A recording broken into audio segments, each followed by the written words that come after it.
Good Sunday morning. I thought I'd do a day in the life. So, for breakfast, I'm having rolled oats, some half and half, some Greek yogurt, which is vanilla Greek yogurt. I couldn't get my plain, so I don't know how this is going to taste.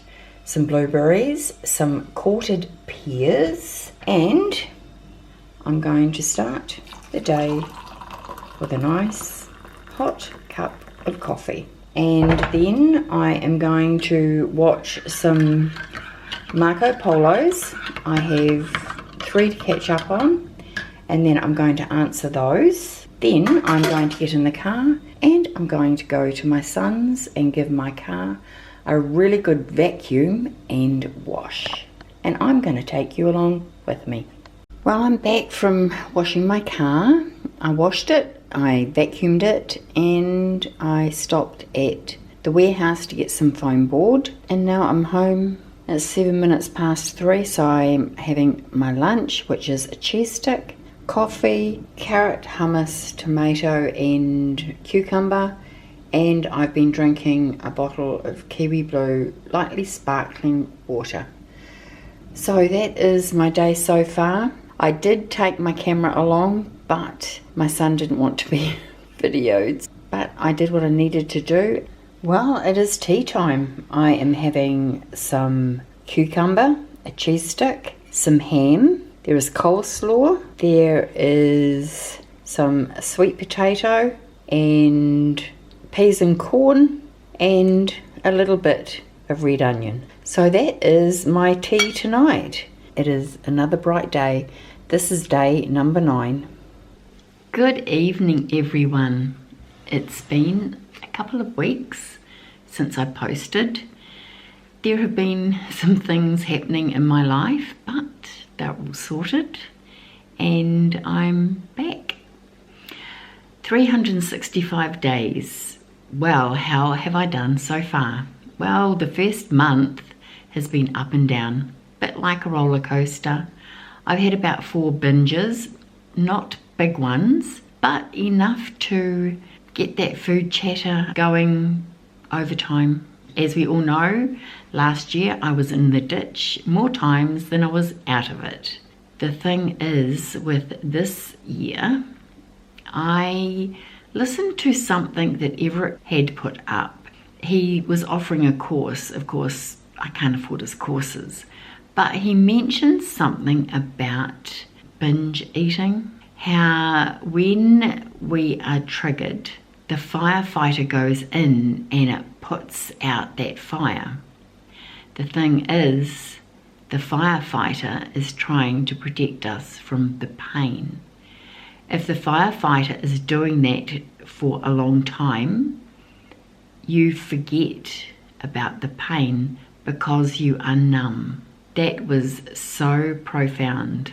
I just sat there.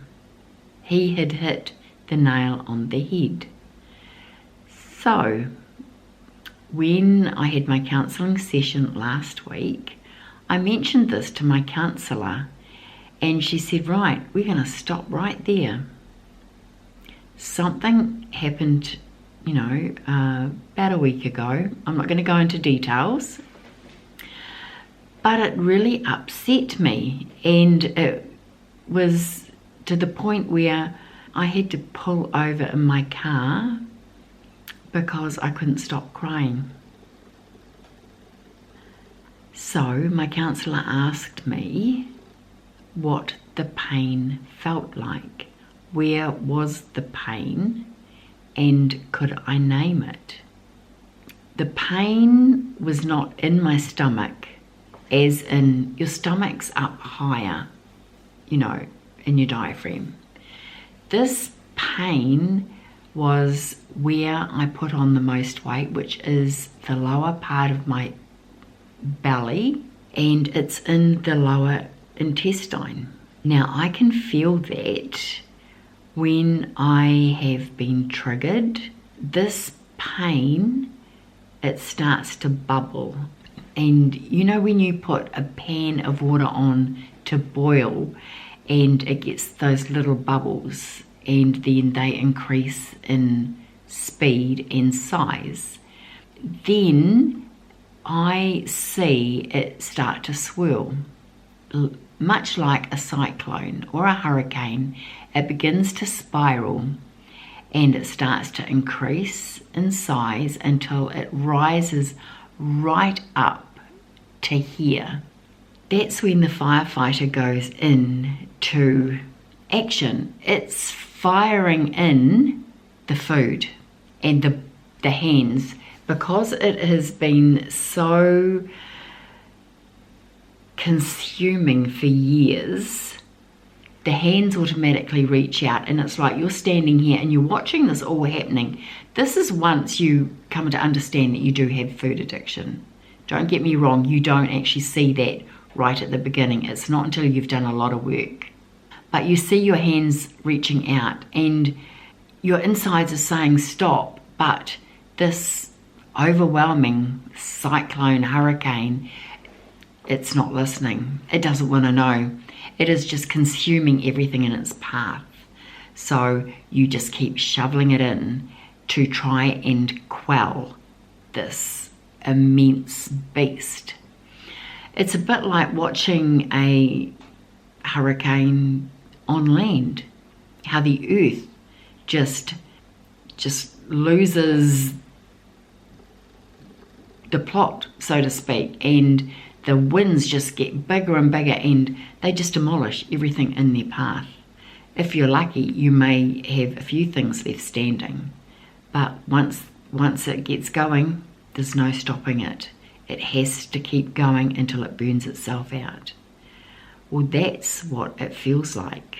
For me, being able to see this in my mind's eye, to be able to understand what it is step one.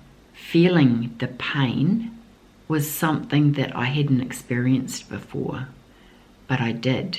I pulled over, I did an action, and then I just let it be, because every other time I had reacted by stuffing. I just allowed the firefighter to just fly in there and numb the pain. But this time I didn't. I actually felt it, I sent it out, and I voiced how I felt. The thing that was, I guess, a turning point was that I had only just started back bright line eating on the Thursday, because I had felt so devastated by different things that had been going on and having to sort things out. And I had made this conscious effort that I was not going to allow anything to hamper my path. This is my path, this is my journey, and it belongs to me. I'm the one that puts the food in my mouth. I'm the one that creates the stories in my head. I need to voice how I am feeling. I need to not allow something that someone says or does get into my mind and then start creating stories that are, in essence, stories I've created, not stories that someone else has created.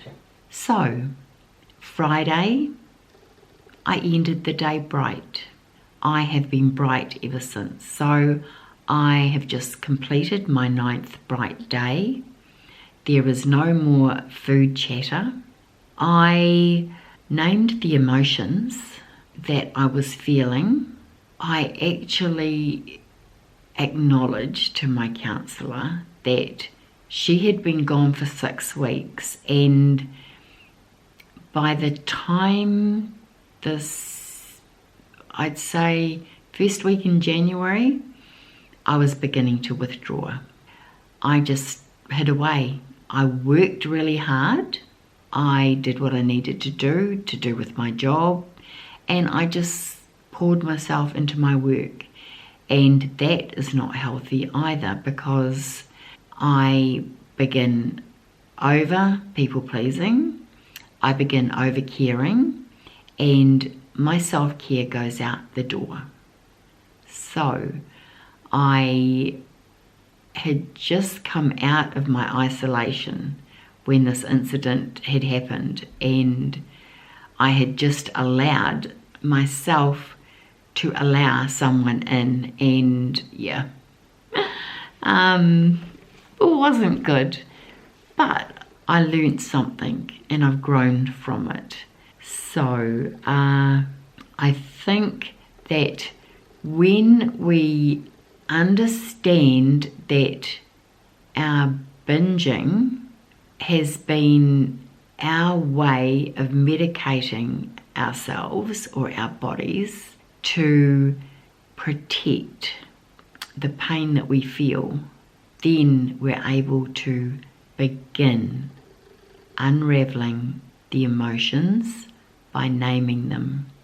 Even, you know, like the pain that I felt of guilt, of not being heard, taken for granted, and then seeing this cyclone just grow into this hurricane. I have a visual and a feeling, so that the next time that this happens and I actually feel the pain, I am able to stop it at the point where it is just starting to bubble in the pan.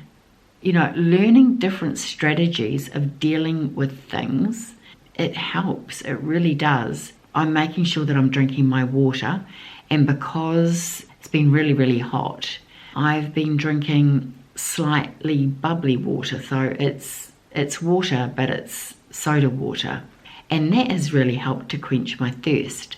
I just thought I would share that and let you know that I am on track. As I said, these 365 days are not going to be smooth. They're going to have their ups and downs. The beginning of the year, it's actually starting to flow. It's not doing the up and down. I hopped on the scales this morning. Because of those binges, I had got to 118.9 kgs. This morning, I am down to 116.2 kgs. So the strategies are working. I feel a lot calmer. My mind is not racing, and I'm actually sleeping. So I will be doing daily videos again. I have a tag coming up on Tuesday. I will put up the meals that I did have prior to the last 9 days, so that you can see where I went. I bought groceries, then I had meals, and then you'll see in the second video that I put up where there has been breakfast and lunch and no tea, or there has been breakfast, no lunch, no tea. Where there are gaps, that is where I have gone off track. And that's the whole beauty of this journey, is that you see the good, the bad, and the ugly. I don't want to lie to anyone. I want people to see the authenticity of life. It's only snippets, but it's as authentic as I can do without filming my whole day every day. I hope you will continue to join me. I shall post this, and then there will be some more coming afterwards, which will show you the previous journey, and then we'll just cruise on with, you know, the rest of February. I look forward to hearing how you are all doing. Let me know in the comments below, you know, what sort of plan you're on, what you're struggling with, and maybe there is something I can help with. Just yell out. You know, I'm an open book. It's life, and the only way to do this is to do it together. When you isolate, you are doing more harm than good to yourself. So that is enough rambling for now. If you're not subscribed, please don't forget to subscribe, like, comment, and share if you think this might help someone else along the way. And I will see you in my next video. Bye.